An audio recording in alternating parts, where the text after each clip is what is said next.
Question 2 क्या कह रहा है हमसे, if the mean of first n natural numbers is 5n by 9 then the value of n। तो n की वैल्यू क्या होगी। अब जरा देखिए, हमें जो मीन है वो दे रखा है, मीन वो दे रखा है 5n by 9। मैं आपसे कहूं कि मीन निकालने का फॉर्मूला क्या होता है, वो होता है sum of observations upon number of observations.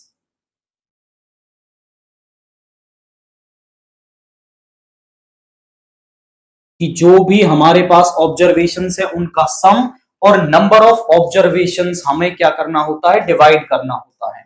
अब वो कह रहा है कि मीन किसका, n नेचुरल नंबर्स का। तो n नेचुरल नंबर्स का क्या कर देंगे हम, यहां पे सम कर देंगे। That will be 1 plus 2 plus 3 plus dash dash dash plus n और अपॉन में नंबर ऑफ ऑब्जर्वेशन। कितने नेचुरल नंबर हैं, n नेचुरल नंबर है। और हम आपसे कहें कि n नेचुरल नंबर्स का सम क्या होता है, वो हम आपसे कहें वो होता है n into n plus 1 by 2 और अपॉन में n की मल्टीप्लाई यहां हो जाएगी n into n plus 1 by 2n। आप बोले सर कैसे निकाल लिया, ये तो फॉर्मूला होता है।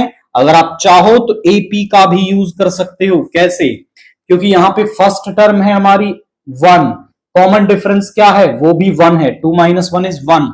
और एस एन का फॉर्मूला होता है n by 2 2a plus n minus 1 into D. तो यहां पे आ गया n by 2 2 plus n minus 1, 2 minus 1 क्या हो गया, 1 हो गया, n by 2 into n plus 1। तो सम ऑफ नेचुरल नंबर्स आप चाहो तो फॉर्मूला सीधा पुट कर लो या फिर एपी का भी आप यूज कर सकते हैं।